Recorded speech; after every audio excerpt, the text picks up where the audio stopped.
So today went out to Maggiano's Little Italy restaurant with my great friends from high school. So they're all like, what do I say? What do I do? Well, the internet's going to see it. So whatever you want the internet to think of you, and my friend in particular, do. So this is Lisa. Okay. Hey. She played French horn in the band. Long time ago. Right. Well, we met each other all a long time ago, Yeah, more than 10 years ago.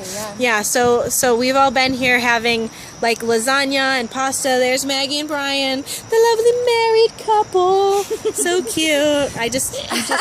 Yeah. He liked it, so he put a ring on it. There's Jessie. Hi. Good friend from Jessie and I, friends from even before school, just because our older sisters were such good friends.